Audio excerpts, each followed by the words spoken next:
Today, I'll be talking about my trip to Kansas Speedway for the NASCAR Cup Series race. What's going on, guys? It's Daniel, and welcome back to your video. Today, I'm going to be talking about my trip to Kansas Speedway for the Hollywood Casino 400 at Kansas. Of course, it's the first time I've ever been to Kansas Speedway for a NASCAR Cup Series race at the track, and I gotta say the experience from the get-go was absolutely phenomenal. We left on Saturday to head out to the track. We kind of stayed around the area of Independence, and we had some really good food as well, I believe at the Hereford House, if I'm not mistaken, and the food, I gotta say, was phenomenal and incredible. We got back to our hotel, and then on Sunday, we, of course, went to the racetrack. And the track, everyone talks about and raves about how amazing of a track Kansas Speedway is. And I got to say, I 100% agree with a lot of people. I have been to some races at Gateway. I've been to 2 Cup races, 2022 and 2024 for 2 of those races there. I've been to a Truck Series race in 2022. And I've been to, of course, to a couple Xfinity Series races in 2010 at the track. But Kansas is miles ahead of Gateway. And Gateway, I think, could learn a lot from Kansas Speedway on a lot of things in the way they do it. The traffic is a lot better getting in. And I think there's some direction issues that they probably need to work on at Kansas some way, shape, or form. Maybe giving us bigger maps. I'm not sure about that. But they've got an interactive map on the website you can go through. And I thought that was a really cool touch that Kansas Speedway has. They even have a GPS section, for crying out loud, which I thought was really, really good.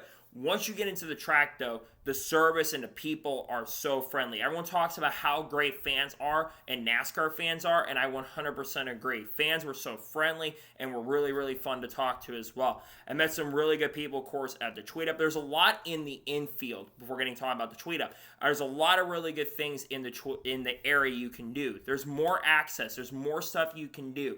Going into the infield, it was so phenomenal to be in there. Outside of the track, there's so much interactive stuff you can do. There's a lot of really good food you can really taste and really, really enjoy.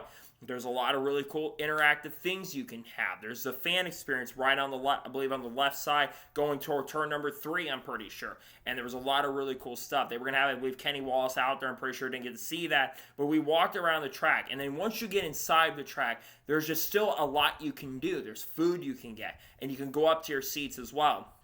There's also this really cool club section they have. I think like the Highline Club, I'm pretty sure. And then you can go toward that area. And it's just really, really good area to go to just to chill, decompress before the race even begins. And then basically, I went to the Tweet Up, and I got to say, I've been to one Tweet Up before back in 2022. A lot of people really friendly at the Tweet Up. Got to make Eric Issa for the first time. Really cool dude. Been a big fan of his for a lot of time. Big reason in the first place why I got into doing YouTube. And it's really cool to see, and I got to see Bob Pockrass and Jeff Gluck, and it was just a phenomenal experience being out there and just talk about certain things. I'm not going to get into it, but talk about some really cool and fun things being there and talking about that. Once we got done with the Tweet Up, I went into the infield, and like I mentioned, the infield is a long way to truck your way into the infield, right? But because you have steps you have to go through, the passes, among other things, you go through this tunnel and you go inside the infield. And we got to see the driver intros. We got to see the drivers meeting, which I've never been able to see a drivers meeting before. The drivers meeting, they had some sort of like pagoda. I'm pretty sure it's like a tent in front of it. Shannon Spake talked to a lot of the drivers. There was a video. Once we got done with that, we headed out toward the drivers intros area. And the fans were going wild. When those flames go up in the driver intros, you could feel the heat all across it, and it's just, you could feel the energy, and people were going wild and crazy, even in the driver intro, so you knew that the energy for the event itself was going to be really, really good. Once we got up outside of the driver intros, we went up to our seats, had some issues with that, with people been there, it is what it is, but once we got in our seats, we got to see a phenomenal and fantastic race. The next gen car, we all know, races incredible and phenomenal at Kansas Speedway. And I gotta say, it put on a really, really good show. It felt like a slow burner, but there was good racing throughout the day.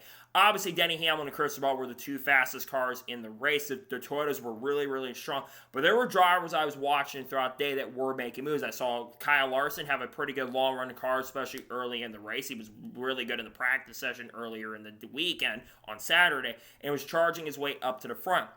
But I was also watching Shane Van Gisbergen as well. And I got to say, SVG getting a top 10 was really, really impressive. Things were going wild around us. And, of course, I saw some of the incidents. Kyle Busch getting the outside wall. I think he had a flat tire, and I think the carcass of the tire went on the track.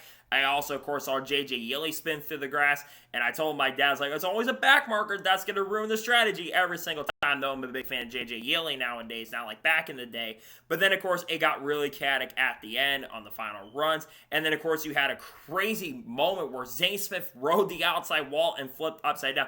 I did not think I'd experience a time where a driver would flip upside down. Luckily, everyone was okay after the incident and crash. Thank God Josh Berry was all right. Thank God Zane Smith was all right. And then we saw a phenomenal and incredible finish. And I just got to say, the fans around us when that was happening, fans around were going wild and crazy for everything going on. They were reacting wild and seeing Denny like force Bubba up in the walls and getting him up in that outside wall, getting all the dirty stuff on it, and Chase like charging up on the inside. I was just going wild and crazy when that was happening, and the fans around me were going wild and crazy as well. One of the craziest finishes that I can remember, and to see Chase like charge from 10th to 1st on the final restart, it was absolutely insane. I did not think Chase was going to get up there and win that race. And I thought Bubba was going to win, and Bubba's interview after the race was absolutely wild to say the least, but he kind of held back some of the things that I think he really wanted to say, and I think that he's matured as a driver over the last couple years. And I felt bad for Bubba because I really thought Bubba was going to win that race. He'd been getting faster. I think he struggled early in the race, but was starting to move his way back up to the front. And just seeing the reaction of the fans. Everyone talks about how crazy the fans get when you're there. And the fans around us were just going absolutely wild around us when that all ended up taking place. And it was just an incredible race itself and a phenomenal finish. And I don't know if it's biased just because I was there, but I will say this is one of the best races I have ever seen. Again, this is the best race I have been to as a fan. And it was incredible to watch, and it was an incredible experience. And I think for fans that have never been to a race at Kansas, I definitely am 100% recommending. And I'm going to say this right now, this will not be the last time I will be to a Cup Series race at Kansas. It was a phenomenal experience, a lot of really good things. Got to experience a lot of cool stuff at the racetrack. There's a lot of really cool things you can do, and I think Kansas absolutely delivered. And ISC, again, good job on the facility, among other things. And I will say traffic getting out was honestly not bad either. And people were letting us out. Me and my dad, we both went to the race. And we all didn't really have a difficult time getting out. Now, of course, you had the Kansas City Chiefs playing at the same time, right? But there wasn't really difficult for them to get out either. So, again, fun experience, great experience being at the track, and I really hope to be at more races in 2026 as well. I just had such a fun time. Decompress after everything that's kind of been going on over the last few weeks, and just having a fun time being there, decompressing, enjoying the time, enjoying the moment. I had a fun experience being out to the trip. Took a long time for us to get back home after the race concluded, but I had such a fun time, an incredible experience, a great moment, and I hope that fans, like I said, who've never been to Kansas Speedway will get that chance and opportunity maybe down the road to go out to a racetrack like Kansas. And I'm going to give a thumbs up to it. A great track, great facility, enjoyed it. Really, really fun. I hope a lot of fans get the chance and opportunity in the future to go out there and go out to a race like that. And again, like I said, this will not be the last time I head to Kansas Speedway. I would love to go again next year, but I also want to go to Chicagoland next year, which is a track that I've got on my bucket list for next year to kind of head out to. So, good race, fun experience, and good to meet a lot of really awesome and great people as well being there at Kansas Speedway. So that is going to be it for my video talking about my trip to Kansas Speedway. I want to thank you guys for watching. Please subscribe to the channel, notifications on, so if I win a video, it does go live on my channel. Follow me on Facebook and Instagram, and support me on Patreon as well. Let's get some more of that and comment your thoughts below on today's video.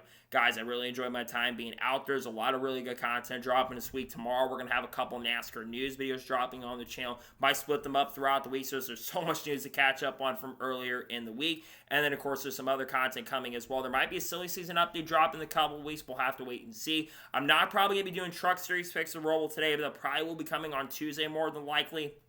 And then throughout the week, there'll be a lot of really good content dropping as well. We got a lot of content coming on people like Haley Deegan, Shane Gisberg, and Carl Edwards, Kurt Busch, Kyle Busch, Bubba Wallace, Ross Chastain, Charlotte Creed, Sam Mayer, Frankie Muniz, Cletus Afron, Dodge Ram, Kyle Larson, Chase Light, Ryan Preece, Brad Keselowski, you name it, all the good stuff we talk about on the channel in the coming days and weeks. A lot of fun stuff on your way as we head, of course, to this weekend's race of the Roval. Looking forward to it as well. So anyways, like I said, I want to thank you guys for watching today's episode. I'll see you guys next time for more great, awesome NASCAR content, other motorsports content on the channel like this, along time about Will Brown, Brock Feeney, Cam Waters, all the good stuff as well. We'll talk about that soon. So I'll see you guys there for more great content soon.